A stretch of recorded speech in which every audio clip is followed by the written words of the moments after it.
এরমভাবে আলু পটলের তরকারি হলে আর কিছু লাগবেই না সঙ্গে। এত সুন্দর একটা রেসিপি, যেমন সুন্দর খেতে তেমনই লোভনীয় দেখতে।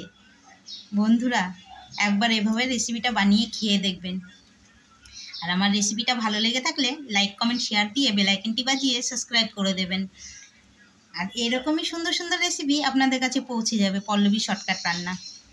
আর আমি যেভাবে রান্না করলাম এভাবে একবার রান্না করে খেয়ে দেখবেন বন্ধুরা, একদম লাজবাব। ওহ, হরে কৃষ্ণ বন্ধুরা, পল্লবী শর্টকাট রান্নায় সবাইকে স্বাগত জানিয়ে আজকে আবার একটা রেসিপি নিয়ে চলে এসেছি।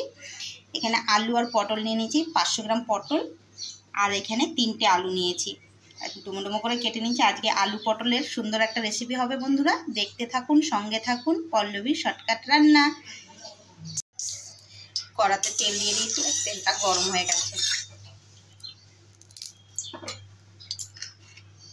এবারে পটলগুলো ভেজে নেব।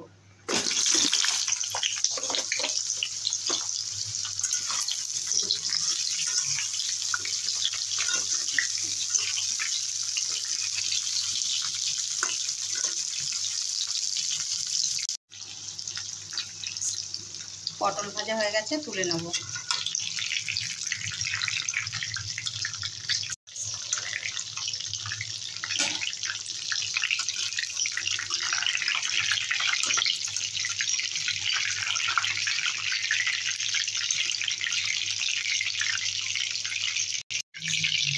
একইভাবে আলুগুলো ভেজে নেব।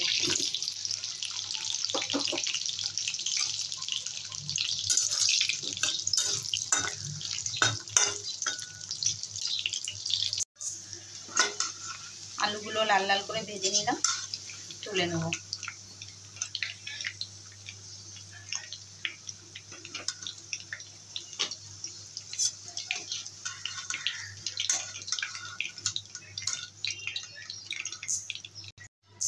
তেলটা কমিয়ে দিয়েছি, এখানে 2 চামচের মতো তেল রয়েছে। এবার পেঁয়াজটা দিয়ে দেব। একটা বড় সাইজের মতো পেঁয়াজ কুচি। পেঁয়াজটা লাল করে ভাজা হয়ে গেছে। এবারে দিয়ে দেব মশলা, হলুদ গুঁড়ো, কাশ্মীরি লাল লঙ্কার গুঁড়ো, স্বাদ মতো নুন, দেব কাঁচা লঙ্কা কুচি। এবারে দেবো ঝাল লঙ্কার গুঁড়ো, দেবো সামান্য একটু জল।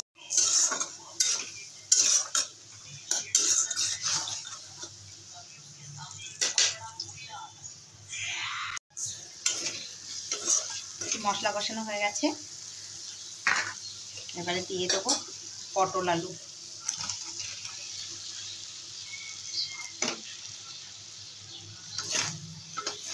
আবার 2 মিনিটের মতো একটু কষিয়ে নেব।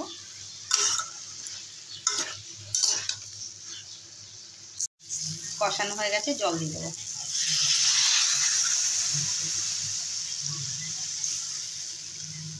আমি একটু ঝোল ঝোল রান্না করব, ওই জন্য ঝোল দিয়ে দিলাম।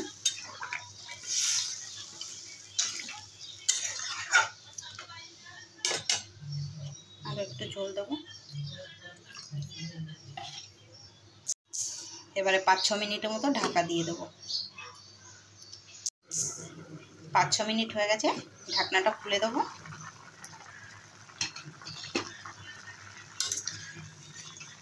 এবারে তরকারিটা নামিয়ে ফোড়ন দেব। কড়া গরম হয়ে গেছে, দিয়ে দেবো তেল।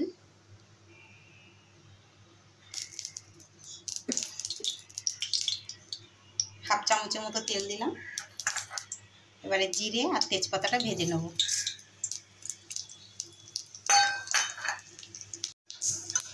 ভাজা হয়ে গেছে, তুলে নেব। এখানে নিয়ে নিয়েছি 200 গ্রামের মতো চিংড়ি মাছ, আর চিংড়ি মাছগুলো ধুয়ে বেছে নিয়েছি ভালো করে, নুন হলুদ দিয়ে মেখে নেব।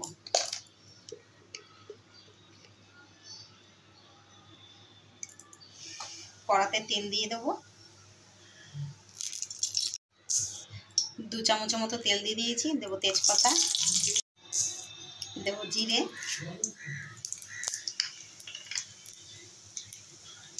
আর দেবো রাঁধুনি। এবারে দিয়ে দেবো চিংড়ি মাছ।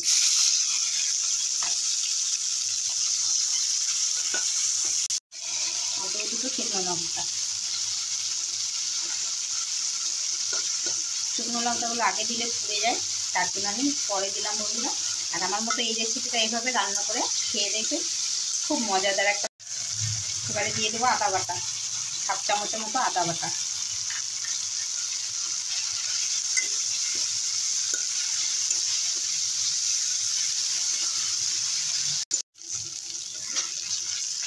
এক থেকে 1.5 মিনিটের মতো কষিয়ে নিলাম।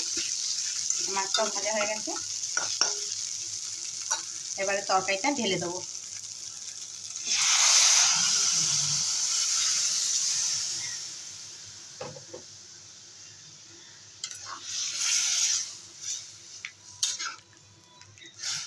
এবারে 2 থেকে 3 মিনিটের মতো তরকারিটাকে ভালো করে ফুটিয়ে নেব। জিরে তেজপাতাটা বেটে নেব। নুনটা একটু কম হয়েছে, দিয়ে দেবো একটু নুন। দেবো টমেটো কুচি,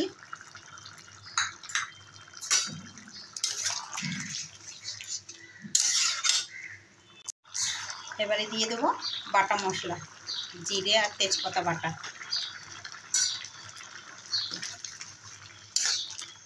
এভাবে একবার পটল আলু রসা খেয়ে দেখবেন বন্ধুরা।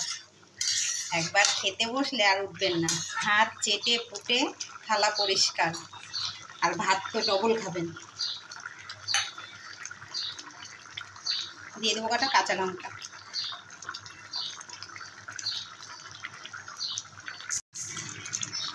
তরকারিটা হয়ে গেছে, নামিয়ে দেবো। দেখুন বন্ধুরা, আলু পটলের ঝোল মনে হচ্ছে মাংসর ঝোল।